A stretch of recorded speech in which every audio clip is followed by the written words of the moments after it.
Well, my name is Kenneth James. I am an author, self-published author, and this is my first book. The name of my book is called The Spirit of the Streets, Road to Redemption. The story behind my book is when I was 17, I got into some real deep trouble, with the laws and stuff, and I got 10 years in a penitentiary. And due to the situation of my mother and father, I didn't have no legal counsel, so they kind of just railroaded me. So I grew up in the prison system, and when I got out, the same mindset, got into the same. I stayed out 7 months, and I was facing a life sentence. And I prayed. And I said, everybody been telling me about you, but if Jesus, you real, you get me out of this, I'll serve you till I die. I went all the way to trial. It took me 3 years. I pled guilty, and I got 10 years deferred in the drug program.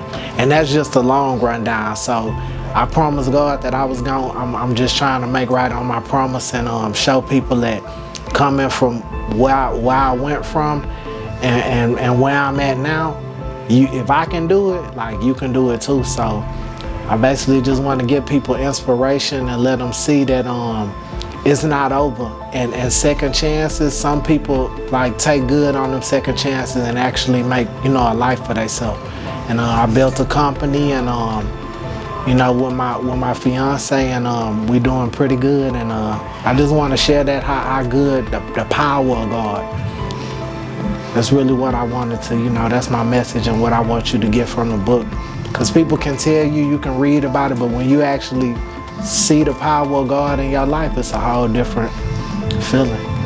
When I was in prison fighting my case, I just wanted to do something to show the Lord that I was, on his side and go to work for him. And that's when I first started writing a book. So one of the people that inspired me to write the book was a brother named Charles Garley. And we used to fellowship every day. This was my brother, and he got out.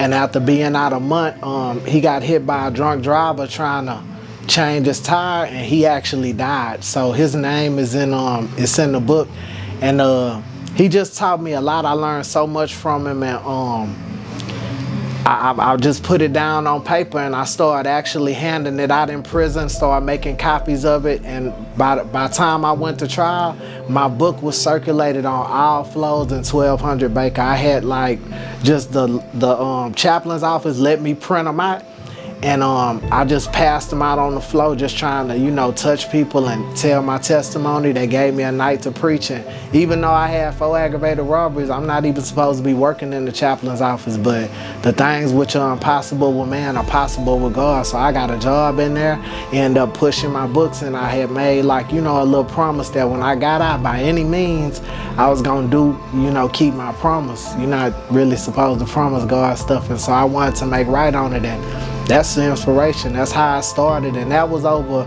almost 10 years ago when I first wrote it. So the work of God is never completed. It keeps going. It took 10 years. It looked like overnight, but it really was a bunch of the proper people being put in my life at the proper time to make it happen. I thank God for that too.